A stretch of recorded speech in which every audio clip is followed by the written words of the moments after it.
So students, आज हम लोग पढ़ेंगे टुमारो क्लास 12 के इंग्लिश बुक में है। ये शॉर्ट स्टोरी है और इसे पढ़ना आपके लिए बेहद ज़रूरी है। तो टुमारो शॉर्ट स्टोरी को हम लोग पढ़ेंगे, जिसे लिखे हैं जोसेफ कॉनरेड ने। जी सर, जोसेफ कॉनरेड ने इसे लिखे हुए हैं टुमारो स्टोरी को, शॉर्ट स्टोरी को। ठीक है,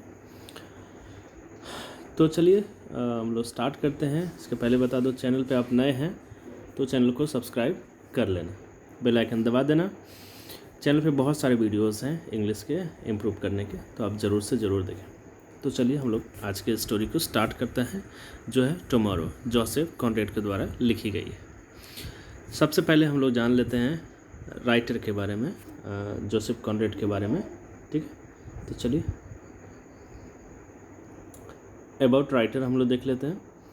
Joseph Conrad was a polish British writer. Joseph Conrad जो थे वो पॉलिश ब्रिटिश राइटर थे। बॉर्न 3 दिसंबर 1857 और इनका जन्म हुआ था 3 दिसंबर 1857 को। ठीक है, इनकी डेथ हो गई थी 3 अगस्त 1924 को, जैसे आप देख पा रहे हैं। इनके कुछ फेमस वर्क्स मैं आपको बताता हूँ। Heart of darkness, the secret Shearer, youth and narrative. ठीक है, ये कुछ इनके फेमस वर्क्स हैं, जो इनकी कृतियाँ हैं वो किए हुए हैं, लिखे हुए हैं। तो अब चलिए हम लोग स्टोरी को शुरू करते हैं। टुमारो जो है जोसेफ कॉनरेड के द्वारा लिखी गई बहुत ही अच्छी ये स्टोरी है। तो चलिए अबाउट स्टोरी हम लोग समझते हैं।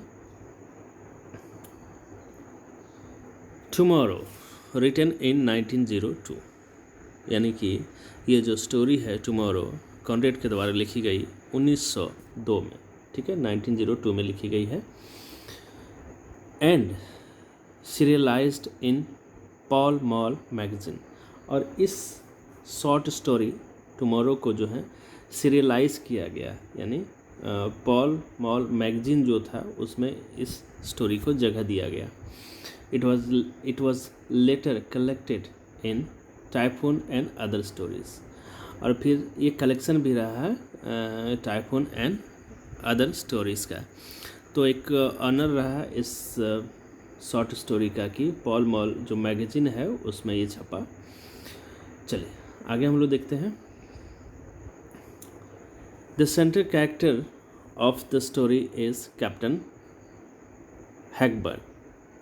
हैरी हैगबर्ट इज़ हिज सन।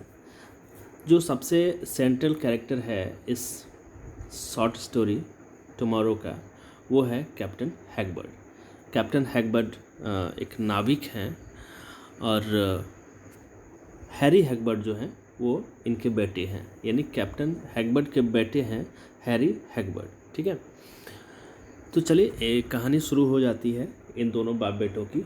ज़्यादातर इर्द गिर्द घूमती हैं इन्हीं दोनों के। ठीक है, तो चलिए आगे हम लोग देखते हैं अगला पॉइंट जो है वो क्या आता है। चलिए ये देखिए, अब कहानी जो है शुरुआत यहाँ से हो जाती है। Harry Hagbert is away from home but the captain thinks that his son will return tomorrow. जो इम्पोर्टेंट बात यहाँ बताई गई है, हैरी हैगबर्ट जो है कैप्टन हैगबर्ट का जो बेटा है हैरी हैगबर्ट, तो वो क्या करता है, वो बहुत दिन से घर से गायब रहा। बहुत दिनों से 16-17 साल से ज़्यादा ही समय तक वो घर से बाहर रहा। लेकिन एक बाप होने के नाते कैप्टन हैगबर्ट जो है वो सोचते हैं कि उसका बेटा हैरी हैगबर्ट वापस आएगा। ठीक है, captain thinks that his son will return, यानी वो यही सोचते हैं कि उसका बेटा जो है वापस आएगा, उसका बेटा वापस घर आएगा, जो कि बहुत दिन पहले घर से निकल गए थे। ठीक है, ये स्टोरी है, शुरुआत हो जाती है इस तरह के। He shares his thoughts with a young girl Bessie. तो एक यंग गर्ल है बेसी, जिसके साथ कैप्टन हैगबर्ट जो है अपने विचारों को शेयर करते हैं, अपने विचारों को प्रकट करते हैं और उनको कहते हैं कि नहीं, उनका बेटा जो है हैरी हैगबर्ट, वो जो बहुत दिन पहले घर से निकल गया है, वो वापस आएगा। ठीक है, यहाँ मैं एक लाइन और जोड़ दूँ। कैप्टन हैगबर्ट जो है ये सोचते हैं बेसी के बारे में कि जब वो आएगा, उसका बेटा हैरी हैगबर्ट आएगा तो उसकी शादी बेसी से कर दी जाएगी। ठीक है, बेसी से कर दिया जाएगा। ठीक है, ये स्टोरी आगे बढ़ती है। काफ़ी कॉम्प्लिकेटेड लगता है ये हैरी हैगबर्ट के लिए। वो दिन प्रतिदिन वो सोचते रहता है कि उसका बेटा जो है कल आएगा। तो आप कह सकते हैं कि जो टाइटल है वो यहाँ से लिया जा सकता है कि वो हमेशा सोचता है कि उसका बेटा जो है वापस कल आएगा। हर रोज़ वो यही सोचता है कि उसका बेटा कल आएगा, यानी टुमारो। तो टाइटल यहाँ से लिया जा सकता है, ये टाइटल लिया गया है।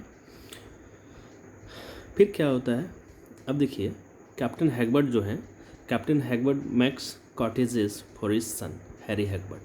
अब कैप्टन हैगबर्ट जो है वो जो है कॉटेजेस को बनाते हैं, छोटे छोटे झोपड़ों घरों को बनाते हैं। ठीक है, उसमें जैसे इस स्टोरी में बताया गया है कि वो 2 कॉटेजेस को बनाते हैं। एक तो वो अपने लिए रखते हैं और दूसरा अपने बेटे के लिए बना करके रखे हुए हैं। ठीक है, और ये सोच रहे हैं कि जब उसका बेटा वापस आ जाएगा तो दूसरे कॉटेज में वो रहने लगेगा। He decorates those cottages to return home. ठीक है, तो जो भी 2 कॉटेजेस उन्होंने बनाए हैं हैरी हैगबर्ट ने, तो वो सोच रहे हैं कि नहीं, जैसे ही उसका बेटा आएगा तो वो कॉटेज में रहेगा। उसके रिटर्न के लिए ये कॉटेजेस बनाए गए हैं। ठीक है, और सारे कॉटेजेस को हैं काफ़ी डेकोरेट करके रखे हैं, सजा करके रखे हैं हैरी हैगबर्ट। वो इंतज़ार कर रहे हैं अपने बेटे का वापस घर आने का। ठीक है, अब देखिए क्या होता है। One day a stranger comes to captain Hagbert saying about his Harry Hagbert. ठीक है, अब देखिए एक बार क्या होता है कि एक स्ट्रेंजर आता है। स्ट्रेंजर का मतलब होता है अजनबी। एक अजनबी आता है कहाँ पे, कैप्टन हैगबर्ट के कॉटेज में, झोपड़ी में, saying about his Harry Hagbert, और ये कहते हुए कि हैरी हैगबर्ट के बारे में उसे जानकारी है। ठीक है, लेकिन मैं बता दूं यहाँ आगे क्या जो है, actually the stranger was Harry Hagbert, और जो स्ट्रेंजर था जिसे कैप्टन हैगबर्ट नहीं पहचान पाया, वह एक्चुअल में हैरी हैगबर्ट ही था, उसका बेटा। ठीक है, वो आया हुआ था अपने फादर के पास। He came to captain Hagbert to take some money and wealth, not to live. ठीक है, अब जो है हैरी हैगबर्ट जो है वो कैप्टन हैगबर्ट के पास आया हुआ था, क्या करने के लिए, टू टेक सम मनी। जो कैप्टन हैगबर्ट के पास पैसे थे वो पैसे लेने आए हुए थे, या उसके पास जो भी धन थे वो लेने आए हुए थे। नॉट टू लिव, वहाँ रहने के लिए नहीं आए थे, सिर्फ जो कैप्टन हैगबर्ट के पास पैसे थे, जो धन थे, उसको लेने के लिए आया हुआ था हैरी हैगबर्ट। ठीक है, फिर क्या होता है, captain didn't allow the stranger to enter. अब कैप्टन जो है वह परमिशन नहीं दिया हैरी हैगबर्ट को कि वो उसके रूम में, उसके कमरे में या उसके झोपड़ी में रहे। उसने उसे नकार दिया। द स्ट्रेंजर वेंट, यानी स्ट्रेंजर का मतलब हो गया Harry Hagbert. The stranger went to Bessie. अब जो स्ट्रेंजर है हैरी हैगबर्ट जो है वो चला गया बेसी के पास, और बेसी जो है उसके घर के बगल में ही रहता, घर के बगल में ही उसका घर था। The young girl and revealed his story. अब जैसे हैरी जो है बेसी के पास गया तो वहाँ हैरी से बातचीत के क्रम में वो सभी बातों को रिवील कर दिया, यानी खोल के रख दिया कि उसके फादर के साथ उसका रिलेशन कैसा था। ठीक है, तो काफ़ी इंटरेस्टिंग ये स्टोरी है। फिर नेक्स्ट हम लोग देखते हैं, Harry Hagbert tells his childhood stories to Bessie. अब बेसी के पास जो है हैरी हैगबर्ट ने अपने चाइल्डहुड यानी बचपन के दिनों की जो स्टोरीज़ हैं, उसके साथ घटनाएं घटी हैं, और उसके फादर जो हैं उसे डिसलाइक करते थे, या फिर जो भी डिफरेंट चीज़ें थी, ये सब कुछ बता दिया बेसी को। He wanted some money from his father. वह जो हैं अपने पापा से कुछ पैसे चाहिए था उनको, कुछ पैसे चाहते थे। He began to wander here and there. उसके बाद जो वो भाग गए, घर से निकल गए और फिर इधर उधर भटकते रहे पागलों के जैसा। ये सारी बातें जो हैं अपने चाइल्डहुड के बारे में हैरी हैगबर्ट बेसी से बताता है। बेसी जो है यंग गर्ल है, हैरी हैगबर्ट के घर के सामने वो रहती है। ठीक है, फिर नेक्स्ट हम लोग देखते हैं कौन सी बात बताए। The story tells about the lifes of 3 characters. 3 characters के जो हैं लाइफ के बारे में ये कहानी बताता है।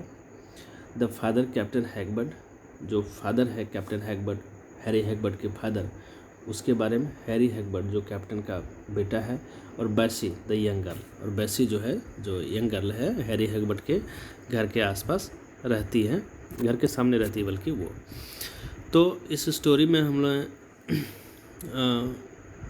सीखा और जाना कि कैसे हैरी हैगबर्ट जो है अपने घर को छोड़ करके वापस चला गया था, और कुछ दिन बाद वह आया तो अपने फादर से पैसे लेने के लिए और कुछ वेल्थ लेने के लिए।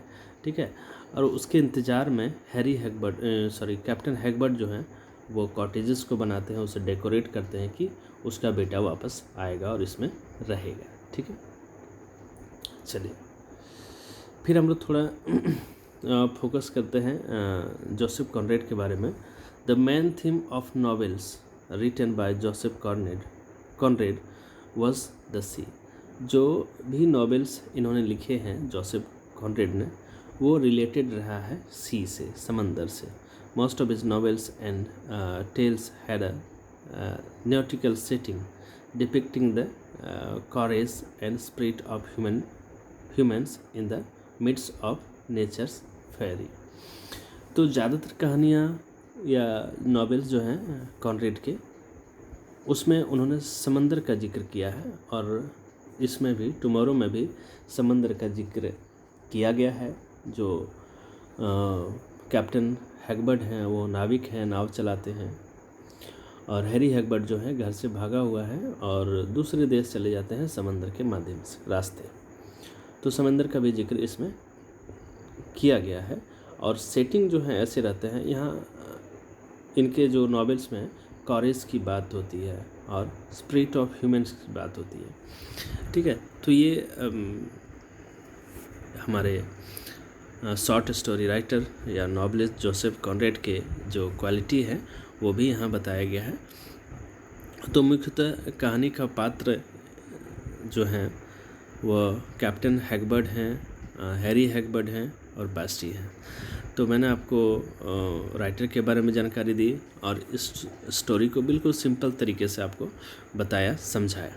ठीक है, तो चलिए उम्मीद करता हूँ कि ये स्टोरी आपको बहुत समझ आई होगी, और कमेंट करना, इसका क्वेश्चन आंसर मैं भी प्रयास करूँगा आपको उपलब्ध कराने का। So thanks for watching, wait for the next video.